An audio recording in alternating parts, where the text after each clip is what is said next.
Pro Football Focus's the Niners betting the farm on Trey Lance in the 21 draft is their biggest draft mistake in the last 5 years. I don't know about that, but let me throw it to you this way. Do the 49, you know the Niners, you know the locker room, and you know the fan base and Shanahan and the coaching staff. Are the Niners going to give Trey Lance ever the ramp up period that he needs?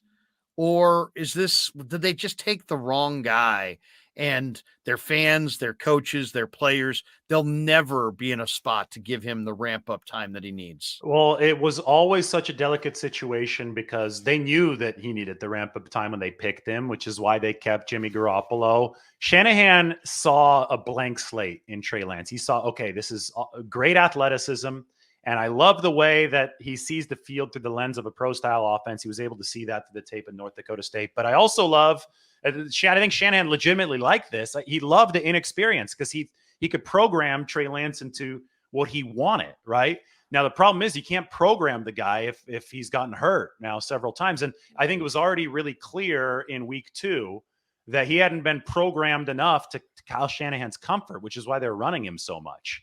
Right. As soon as Jimmy came in, they started throwing a lot, and supposedly it was with the same playbook, but they were running just different throwing variations of what were running plays for Trey Lance. So our last look at Trey in game action, there wasn't enough trust yet in his passing abilities from Kyle Shanahan. So there was still, you still had to get from point A to point B, and unfortunately, there probably wasn't too much progress made over the time that he was rehabbing with his ankle injury. So the entire initial spirit behind the plan has been derailed now by injuries. But he still is a quarterback. He still has talent, and he still is on this roster. And that's saying something, considering the fact that all the other quarterbacks are either leaving the roster or are hurt and won't be able to participate all off season. So if they can restart that whole programming process with Trey being the guy this off season, I think it's too early to write off what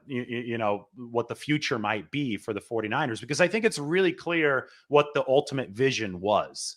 They wanted a QB who could operate from within the pocket, that Shanahan could program in that way, but could also give them the added mobility that Jalen Hurts has with Philadelphia. I know Trey's not as fast as Jalen Hurts, but it's mobility on top of the pocket ability. And Shanahan wanted the best of both worlds because his dad had the best of both worlds with Steve Young and with John Elway.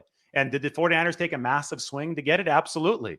Does that swing not look as great right now because of what's transpired since then? Absolutely. But that's, focusing on that is sunk cost fallacy. You have to worry about what's in front of you. And right now, again, Trey Lance is the only healthy asset at quarterback under contract for 2023. So forget what they paid for him. They've got to make it work with the QB room that they have moving forward.